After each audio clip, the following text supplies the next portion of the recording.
Hi everyone, gama lami Tarakid mfana waseNkwali, dokotela owecountry. Angihambi-ke ngedwa namhlanje, ngihamba Mbaliza Madosha, i-manager of the world, usisodle imali yakhe angayifebanga osebenzisa ingqondo. Niyangasithi guys. Welcome to today's vlog. So today, bafethu sobe siphendula ama-questions ambalwa ahlezi ebuzwe nina, hlezi nizibuza wona nini kodwa. So namhlanje azobephendulwa abanikazi babo. So we've already introduced ourselves. Manje ke sizomtshela ukuthi sisahlangana kanjani. Okay, mina ngizomtshela ukuthi sisahlangana kanjani guys. Mina ngiwaseKZN akithi noma ngiwaseKZN. So bengivele ngimazi mina kwi-social media. So ngamtracer down, ngathola inamba yakhe, ngam-WhatsApp-a, ngamcela ukuthi sihlangane kuma-events mhlawumbe engiwenzayo just ukuthi nje sazane kangcono. Ngalesikhathi bengisahosta ama-events eDurban. So sahlangana, okay, sithe singakuhlangani kwi-event yami. Nga-invite wena kuqala usisi, wathi ucela ngimphelezele ngihambe naye khona i-event aya kuyona, invite kuyona. So saqala kanjalo-ke ukuthi sijwayelane-ke, so sihlangana ama-events ndawonye. Then mina-ke ngenxa yokuthi bengingahlali eDurban, bengihlala la eJoburg vele. So isikhathi besingasitholi sokuthi sibe ndawonye. So this year sihlangane kanjani Nkosazana? Ezinhlelo yini? Ngihlekisa ukuthi akukhumbula ukuthi kanizeba ku-birthday yakho. Last year. Oh. I invited someone else to my birthday celebration. Then that person came with her. Umuntu mefika kwi-birthday celebration yami. Okay. Ufika nalo muntu engim-invite-ile. Uthi awubona ngiphathele i-surprise. How? I-surprise ngiyayazi le surprise le. Hello surprise. I-surprise yangiqumuzela.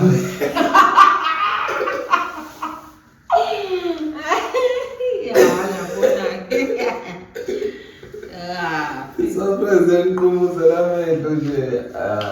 But yes, wangiziba last year kwi-birthday yami. Besingekho that close because of mina bengingasahlala eDurban, bengihlala eGoli. So Uthi ngangakubiza ngathi ngicela uzongibheka sekhaya wenzani? Ngangafika because like mengiseThekwini bayazi abantu like ngihlezi ngibusy, even ekhaya isikhathi sokuthi ngibe sekhaya ngisitholi njalo. So yeah, let's move ke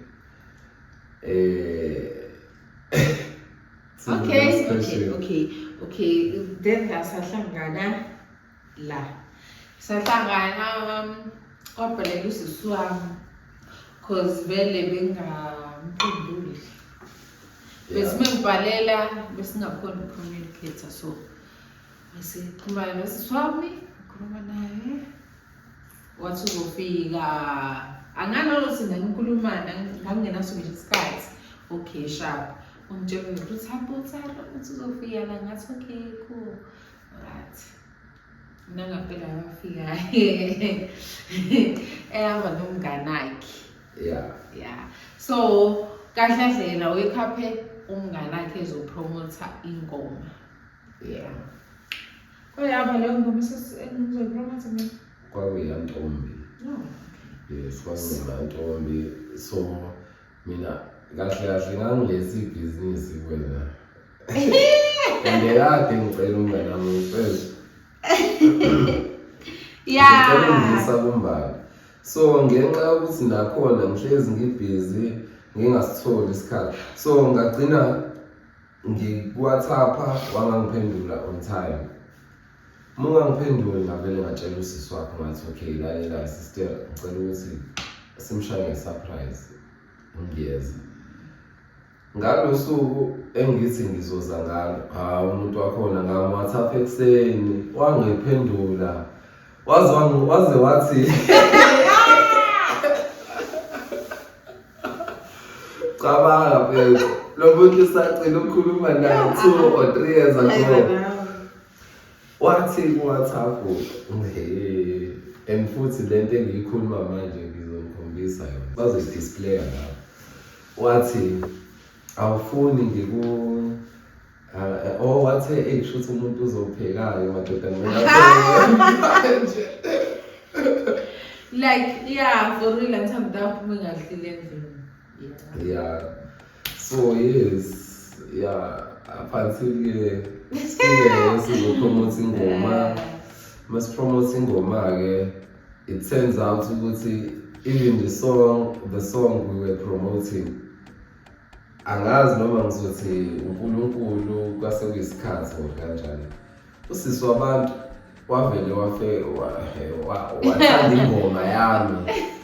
Wathi nje ayingeke le ngoma ayiphushi ngani le ngoma imnandi le ngoma nanokuthi yasimandlala ikho kade ngisi ngale bebo ikhiphile ngazothi ingoma leso ikhipha because wathi mawuyidlala ngathi ngiyazi le ngoma yakho ngathi ingoma engiyazi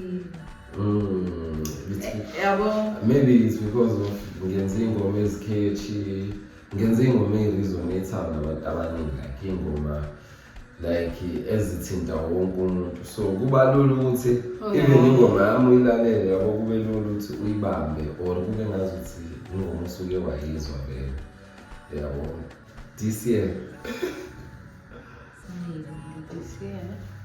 January wazi for really brother yeah oh okay so really brother yeah, this year January. When? Okay. When?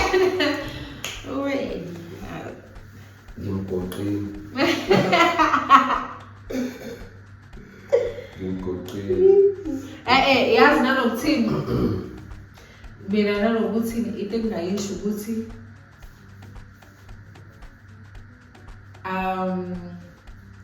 wangifica baby ngivele ngilonely and nendlela wangi-approacha ngayo nje okay it was nice like me because awungiphaphelanga like awungiphaphelanga shem awungiphaphelanga okay owenza nje kahle ngendlela i-right cause sisaqangikhumbula kahle so sasisiyayishuthe hey bafethu I'm sorry ukuthi ngingene conversation wait yeah before we continue with this conversation can you tell people how the trend started yeah noma nginganakanga mina baby cause mina vele bengiveli ngiyithandela baby but ngabona ukuthi no yazini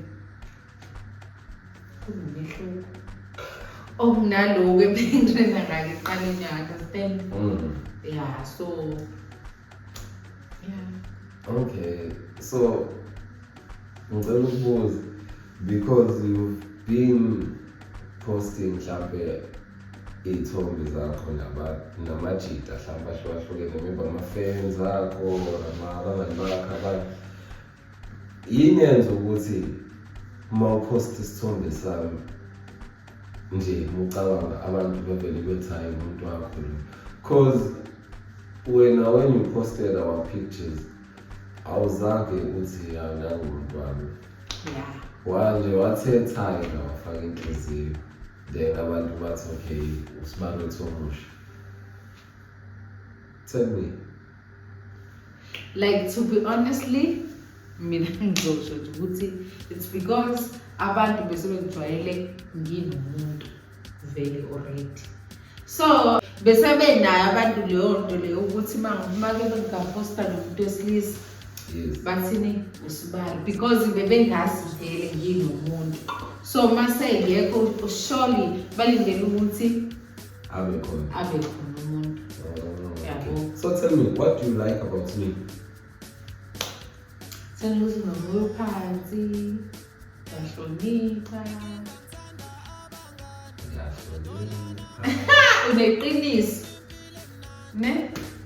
Thank you so much. Yeah. Let me tell you now what do I like about Wena.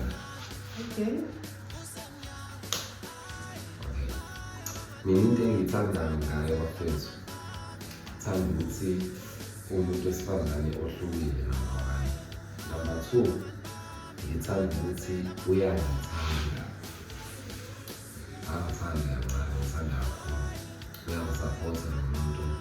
And into eyenza ukuthi ngimthande kakhulu ngeke futhi ngimthande.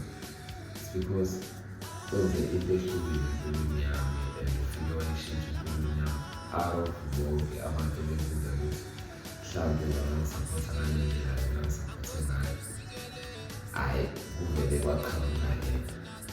So I'm forever grateful and ngihlezi ngimthanda because umuntu onothando uyabekezela and umuntu strong futhi. So ngicabanga ukuthi futhi mina naye we are sharing i-background ecishe ifane. Into eyenza ukuthi sithandane kakhulu. Because angifuni lutho ngalezi sikhuphayo sami. Angifuni lutho ngalezi qanda lami. Ngiyamthanda kakhulu. So umsebenzi womuntu wesilisa kumele uprotect umuntu wesifazane. Okay guys. How now babe? It's you, baby. No, because ngisuke ngicala. Lapho lo muntu lo ubaba wami ungithatha 3 hours ukungenza ikhanda. Usuke sengasafuni.